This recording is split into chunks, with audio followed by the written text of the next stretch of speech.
Téléchargez gratuitement l'application sur votre mobile iPhone, Android et sur iPad. Profitez des recommandations et des analyses de nos spécialistes en direct. Et suivez en temps réel nos émissions depuis les réseaux sociaux.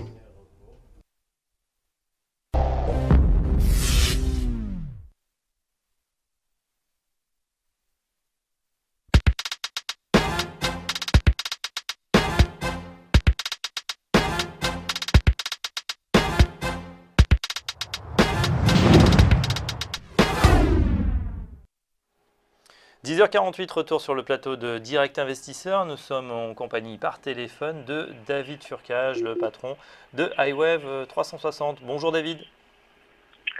Bonjour à tous. Bonjour David. Alors David, on va commencer par l'Eurostoxx 50, l'indice que vous suivez particulièrement. On voit qu'on consolide actuellement sur l'indice des 50 plus fortes capitalisations européennes. Oui, alors ce qui s'est passé, c'est que la semaine dernière, on avait discuté la structure en candlesticks. On avait vu qu'il y avait la formation d'une Evening Star qui a donné lieu effectivement, en tout cas les jours qui ont suivi et jusqu'à présent, à une consolidation donc au-dessus d'un niveau, un niveau qui n'est pas un niveau très fort, je dirais un niveau mineur, donc au-dessus de 3657 points, voilà pour le Dow Jones Eurostoxx 50. Rien de très grave, simplement une petite consolidation, mais donc il faudra surveiller ce niveau-là au cours des prochains jours. Très bien. Maintenant, on va passer au DAX 30. On voit que le DAX 30 a fortement reflué la semaine dernière, notamment lors des séances de jeudi et de vendredi.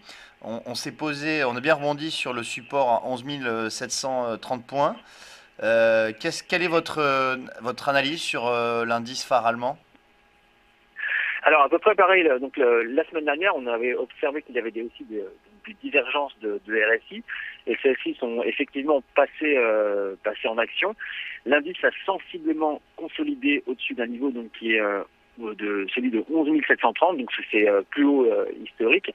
À nouveau, rien de très grave, mais on observe, en tout cas lorsqu'on corrobore ce qu'on voit sur le Dow Jones Eurostoxx 50 et le DAX 30, que les principaux indices européens entrent dans une phase de consolidation qui n'avait pas été vue, observée depuis le début de ce très fort mouvement de hausse, donc qui a pris son envol donc en tout début d'année. Donc là, c'est la première vraie consolidation.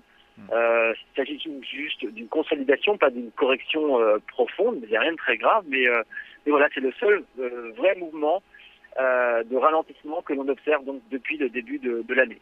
Donc pour vous, David, on devrait poursuivre la hausse si finalement, on est dans une phase de consolidation et qu'on ne corrige pas. Alors, tant qu'on reste au-dessus des niveaux dont j'ai parlé, il n'y a rien de très très grave. Donc, conserver les positions à moyen long terme sans problème. Si ces niveaux venaient à être rompus, alors il faudrait un peu revoir sa copie, la correction. Il pourrait donc y avoir un mouvement correctif un peu plus profond. Je ne parle pas à nouveau d'un retournement, je parle simplement d'une correction un peu plus profonde que celle que l'on voit, qui est simplement une consolidation. Oui, en tout cas, on sent de la nervosité chez les investisseurs actuellement. On retourne un petit peu de la volatilité. Ça se passe comme ça sur le DAX et également sur le CAC qui, depuis 2 jours, commence dans le vert, plutôt haussier. Et ensuite, on voit le mouvement un peu s'épuiser, à l'instar de ce qui se passe encore ce matin. C'est un peu ça, effectivement. Là, si on regarde le CAC 40 en fréquence horaire, et notamment j'ai fait une représentation en forme d'Ichimoku, on voit que déjà le CAC en fréquence horaire est venu évoluer sous le nuage et qu'il tentait ce matin à l'ouverture de s'affranchir du twist, c'est-à-dire cette zone dans laquelle on passe, le nuage est un moment vert, un moment rouge, donc c'est un moment une phase intéressante à observer.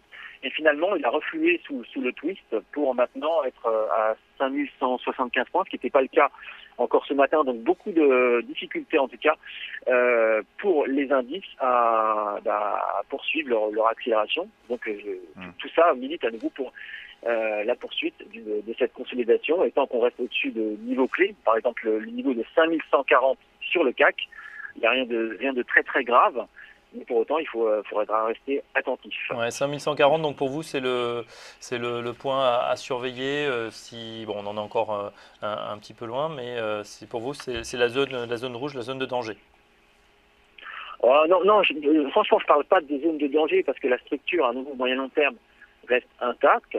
C'est normal qu'il y ait un mouvement correctif, c'est même salvateur, donc c'est très pas correctif mais de consolidation, c'est même salvateur, donc c'est très très bien.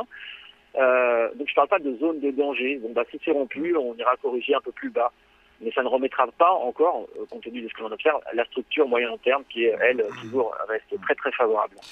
Alors, on va parler maintenant d'une valeur bancaire qui est assez forte, hein, puisque c'est une valeur qui a pris plus de 700% sur ses plus bas de 2009. Il s'agit de Natixis. Qu'est-ce que vous pouvez nous dire sur cette valeur, David? Eh bien, Natixis, quand on observe là, le graphique qui compare les différentes valeurs du secteur dans la zone européenne, ce que l'on peut observer, c'est que la courbe violette, donc Natixis, est la seule à être au niveau de ses précédents points hauts. Les autres sont toutes en dessous de leurs précédents points bas, donc c'est la valeur la plus forte dans le secteur européen bancaire.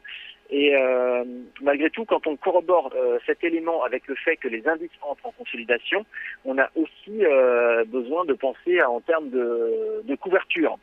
Donc Natixis est effectivement très fort, et quand on en observe ensuite l'évolution dans un tableau que l'on a chez iWatch qui permet de visualiser l'évolution relative des différents titres du secteur par rapport à leur propre indice, on voit que Natixis fait partie des bancaires les plus fortes, et on a les deux bancaires allemandes qui sont, elles, faibles par rapport à leur propre secteur, que sont Commerzbank et Deutsche Bank. Et comme donc les marchés entrent un peu en consolidation, on a de mal à se passer à l'achat sur un marché dans lequel il n'y a pas de confirmation des indices. Donc j'ai envie de penser à une stratégie de couverture nécessairement, dans laquelle on serait long de Natixis et short de Commerzbank.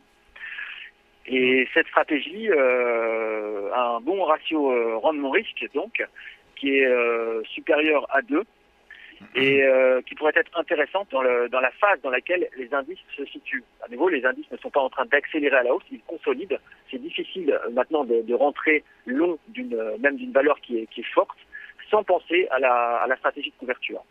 Très bien, donc une stratégie long short initiée. On rappelle le trade, long Natixis et short Commerzbank, pour se couvrir en quelque sorte sur un même secteur, le secteur bancaire. Voilà, c'est ça, c'est tout à fait ça. Très bien, merci beaucoup David Furquet. Je rappelle que vous êtes le patron d'iWave 360. On vous retrouve tous les mercredis sur l'antenne. On aura l'occasion de commenter de nouvelles stratégies ensemble. Très bonne journée et à bientôt. Tout de suite, merci à vous deux, ciao.